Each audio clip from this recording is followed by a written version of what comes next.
శక్తి చేత కానే కాదు, బలముతో ఇది కాదు కాదు. శక్తి చేత కానే కాదు, బలముతో ఇది కాదు కాదు. దేవుని ఆత్మ ద్వారానే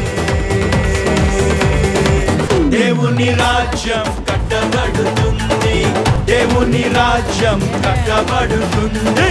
నా ఆత్మ మీ మధ్య ఉన్నాడు కనుక భయపడకుడి భయపడకుడి. ధైర్యాన్ని వహించి బలమంతా ధరించి పని ఇంకా జరిగించుడి. దేవుని రాజ్యం కట్టబడుతుంది, దేవుని రాజ్యం కట్టబడుతుంది. శక్తి చేత